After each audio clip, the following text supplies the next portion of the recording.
Саламатсыздар ма, құрметті оқушылар? Бүгін қазақ тілі мен әдебиеті сабағы. Әдебиет сабағынан бүгін дайынбыз ба, балалар? Енді алдымыздағы парақшаға бүгінде көңілде кірбің болған, біреуге өкпелеген, ренжіген жерлеріміз болса, соларды жазып, қоқыс жәшігіне тастаймыз. Кән тазарамыз, балалар? Жазыңыздар. Қандай да бір көңілге кірбің ұялаған, үйде өкпе реніш болған, болмасам дос жаранмен реніш болған жерлеріңіз болса, жазып, көңілді ағартамыз, кірбіңді қоқыс жәшігіне тастаймыз. Кән? Ой, жарайсыңдар. Көңіліміз ағарды ма? Болды, осы қоқыс жәшігінен барлық жаман, көңілдегі жақсы емес ойлар, барлығын осының ішіне тастаймыз. Сабаққа бар ынтамызбен, жақсы көңіл күймен бет бұрамыз. Кән? Балалар, кәні? Ой, жарайсыңдар. Ал, бүгін әдебиет сабағы. Әдебиет сабағында Абайдың 32-ші қара сөзін өтеміз. Сабағымыздың мақсаты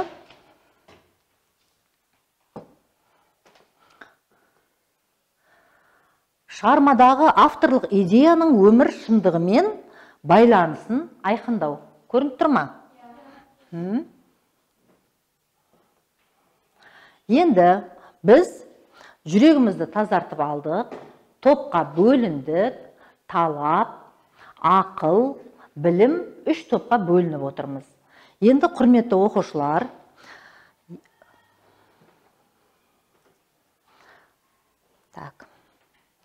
Абайдың қара сөзінен үзінді тыңдаймыз.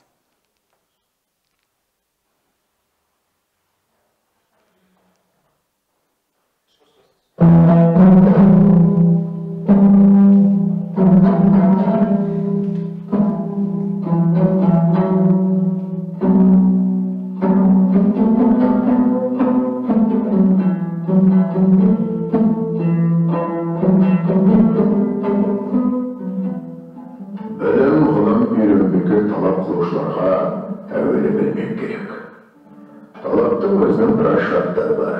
Оларды білмек керек. Білмей іздегенмен табылмас. Әуелі білім ғылым табылса, ондай іске жаратар едім деп, дүниенің бір қызықты нәрсесіне керек болар деп іздемекке керек.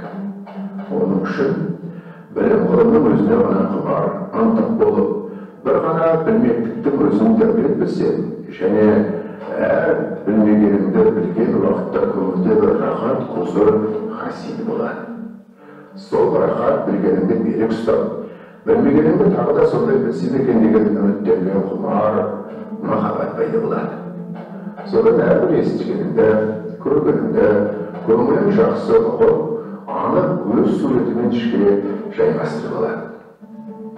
Егер дін көңілің өзге нәрседе болса, білім ғылымды бірақ соған себеп қана қылмақ үшін үйренсем, ондай білімде көңілінің мейірімі асырап алған шешенің мейірімі секілді болады. Адамның көңілі шын мейірленсе, білім ғылымның өзі де адамға мейірленіп, тезірек қолға түседі. Шала мейір, шала байқайды. Екінші, ғылымды үйренгенде ақиқат мақсат пен білмек үшін үйрену керек. Бақасқа бола үйренбе. Азырақ бақас көңіліңді пысықтандырмақ үшін залал емес. Көбірек бақас адамды сүйреп түгілі бұзады. Оның себебі әрбір бақасшыл адам хақты шығармақ үшін ғана бақас қылмайды, жеңбек үшін бақас қылады. Ондай бақас хусетшілікті зорайды, адамшылықты зорайтпайды, бәлкім азайтады.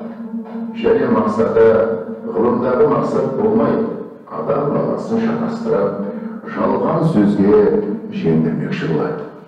Мұндай қиял өзі де бұзықтарда болады. Ал, құрметті оқушылар, Абайдың қара сөзінен үзінді тыңдадық. Енді осы үзіндіге сәйкес Мына бір Абайдың әдемі өлең шумақтарына арнағым келіп отыр. Тыңдаңыздар. Жасымда ғылым бар деп ескермедім, пайдасын көре тұра тексермедім, ер жеткен соң түспеді уысыма, қолымды мезгілінен кешсермедім дейді. Дәл осы Абайдың 32-ші қара сөзіне тура сәйкес келіп тұрған Абайдың өзінің әдемі өлеңі. Енді, құрметті оқушылар, Абайдың қара сөзін тыңдадыңыздар. Енді осыған байланысты Абайдың қара сөзіне талдау жұмыс жүргізейік. Бірінші талап, ақыл топтары ассоциация тізбегімен оқушылар Абайдың 32-ші қара сөзіне өздеріңізге ұнаған сөздер мен сөз тіркестерді жазасыздар. Оларды таңдаған себептерін айтасыздар, және де не мағына беретінін талқылап, түсіндіріп айтып бересіздер. Түсіндіңіздер ғой? Енді сұхбат білім тобына сұхбат әдісін қолданамыз. Жалпы мәтіннің ішіндегі мазмұнын түсіну үшін оқушылар бір-бірлеріңізге сұрақ жауап түрінде бір-бірлеріңізбен сұхбат аласыздар. Сұхбатты барлықтарыңыз Даниярға қоясыздар, солай ма? Ал басқасына ассоциация әдісіне барлығымыз дайындаламыз. Сұхбат әдісіне дайындаламыз.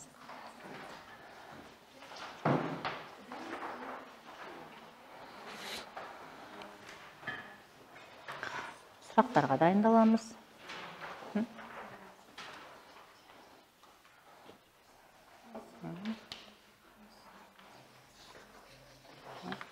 Ортаға қоямыз. Қолдарыңызда маркер бар қой, сіздерге маркердің қатысы жоқ,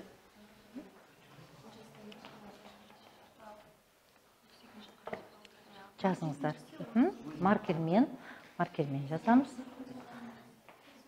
Қасқа жетті. Сұрақтарға дайындаламыз.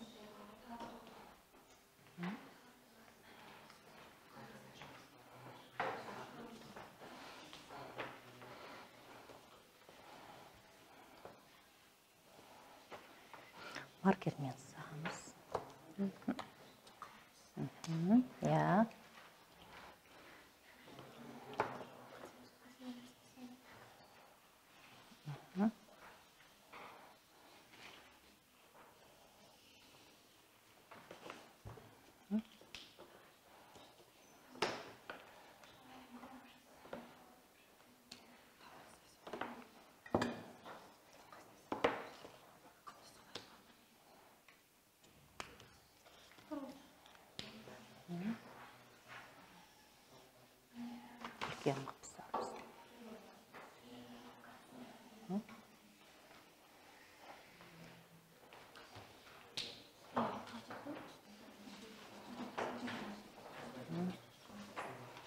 Алтыға бөліңіздер ғой, 6-7-ге бөліңіздер ма? Өзінің айтқанын, алтыға бөліңіздер ма?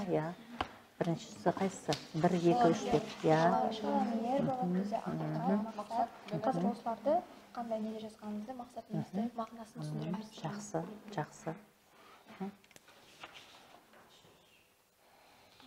Сіздер де атсалысыңыздар.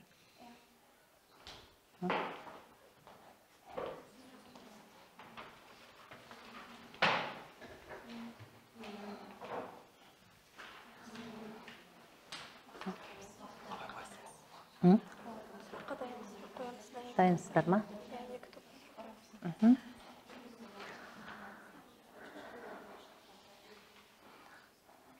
Ал сұхбат әдісі дайын екен. Қалған 2 топ талап, ақыл топтар дайындаламыз әзірше. Білім тобымен жұмыс жасаймыз.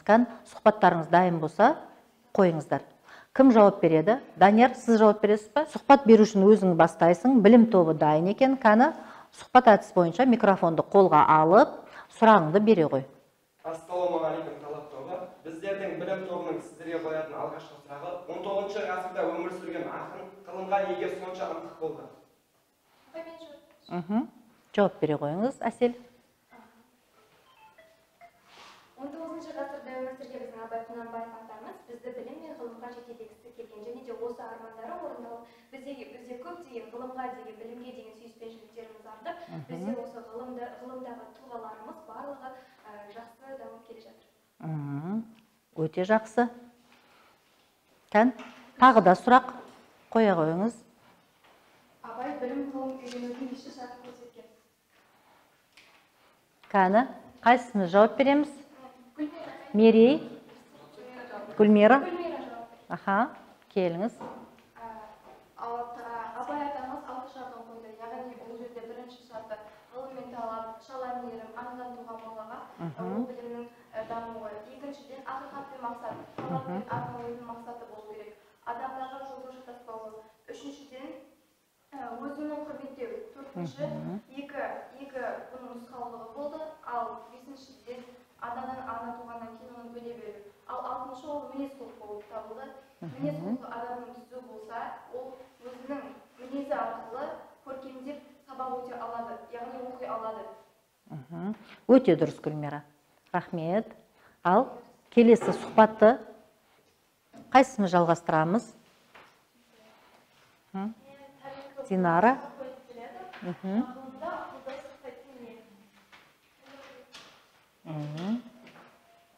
Ал, Асел? Ақын жастарды білімге құштар болуға шақырады. Білімді бағасқа үйренбеуімізді, ғылымда бар махаббатпен, ықыласпен үйренуімізді айтады. Дұрыс. Тағы қандай сұрақтарымыз бар? Ал, Бегарс? Адамның көңілі шын мейірленсе, білім ғылымның өзі де адамға мейірленіп, тезірек қолға түсетінін себебін ойнады. Ал, жауап береміз. Адамның көңілі шын мейірленсе, білім мен ғылымды бойына сіңіреді. Егер білім мен ғылымды шын мейірленіп болмаса, бойына мүлдем сіңірмейді. Жақсы сұрақ, жақсы жауап.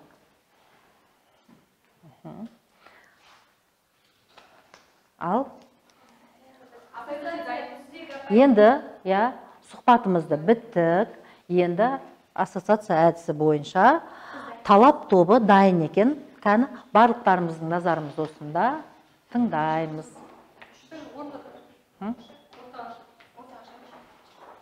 Келіңіздер.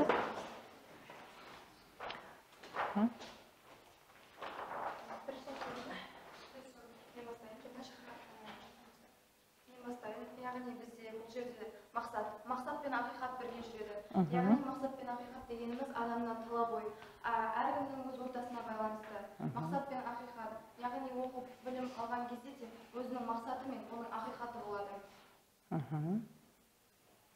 Және де 38-ші сөзінде шала мейірімді 4 қасиет деп алдық. Шала мейір ол бірінші шартында айтылған әңгіме сөзі болатын. Яғни шала мейір дегеніміз өзің мейірімсіз білімде өз қалауымен өз мейіріммен ұнатпаса, ол асырап алған ананың мейірімдей болады. Яғни біздің көңілімізде ол қайғы түсіріп, бойымызды дарымайды.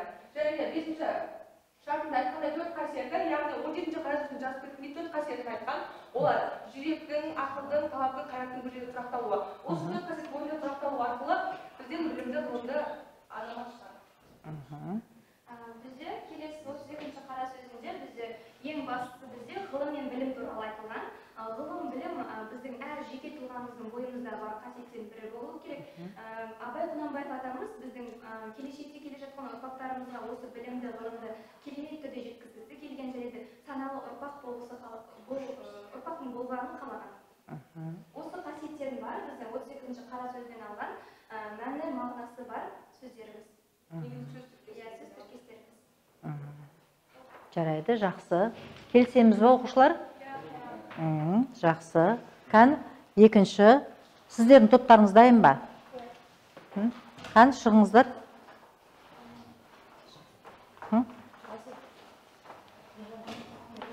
Сек, шық.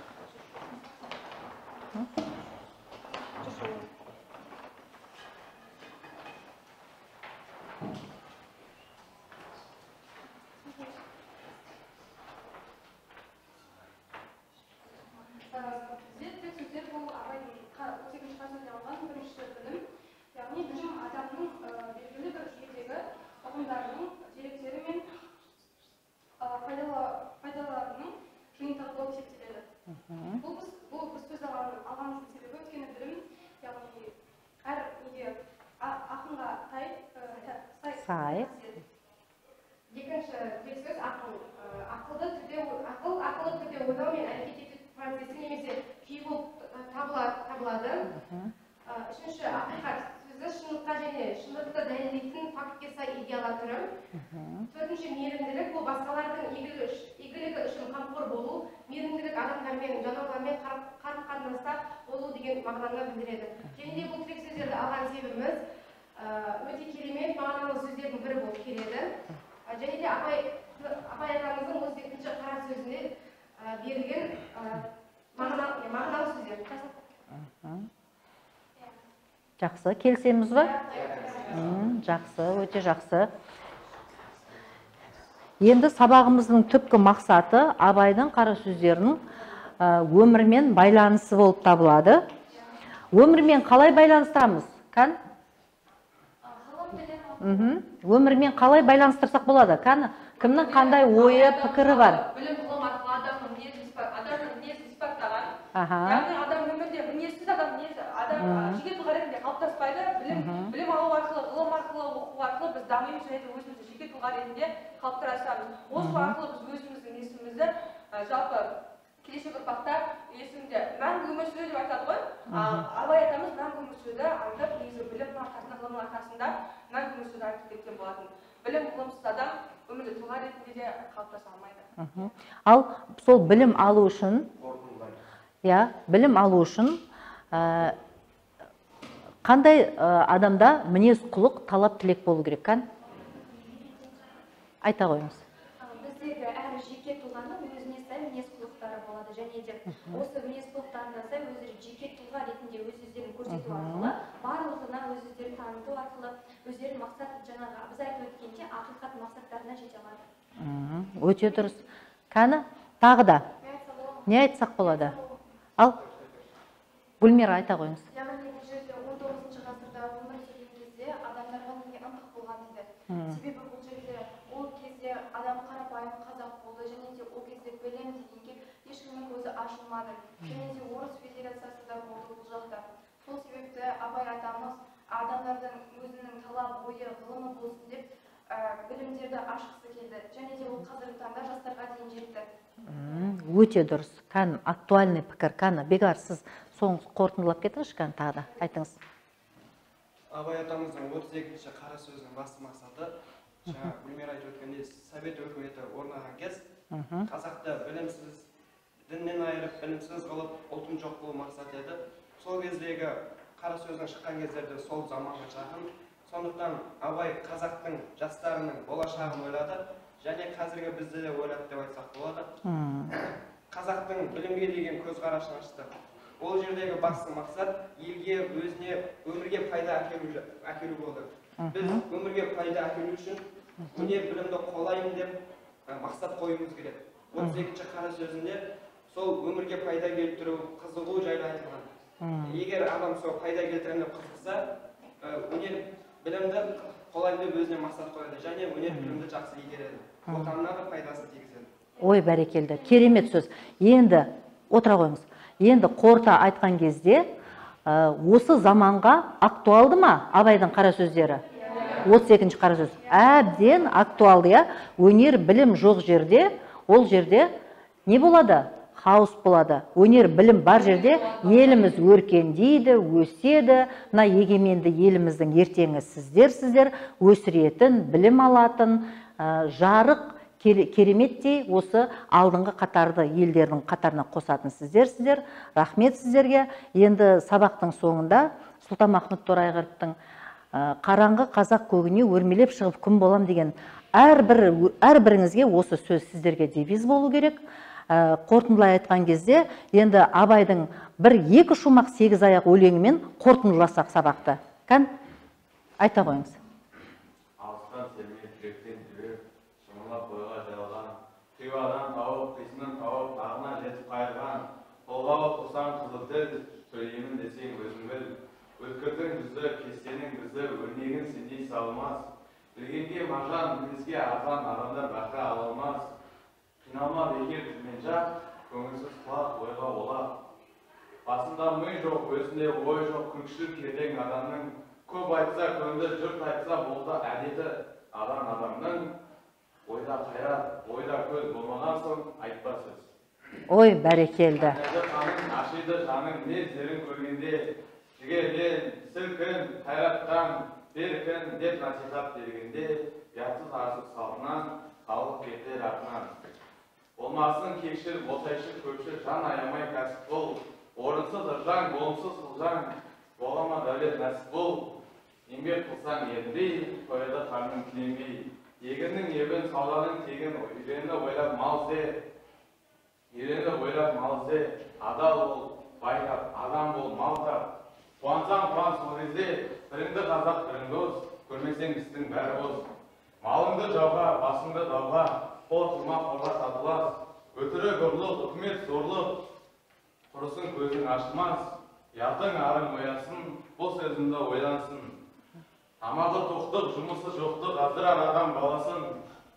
Таласыз босқа жау болып, досқа қор болып құрып барасың. Өтірік шағым қол ғой, өкінер уақытың бол ғой. Бір кісі мұнға, жөн кісі сұмға, әлі жетер заман жоқ. Қадірлі басым, қайратты жасым, айғаймен етті амал жоқ. Айғаймен етті амал жоқ. Болысып босқа, қолықпен өткен өмір. Ой, молодец. Ал енді үйге тапсырма аламыз. Осы Абайдың қара сөздеріне эссе жазып келеміз. 32-ші қара сөздеріне өздеріңіздің ойларыңызды қосып, керемет эссе болады деп сенемін. Ал жақсы, сабағымыз соңына жетті. Сау болыңыздар.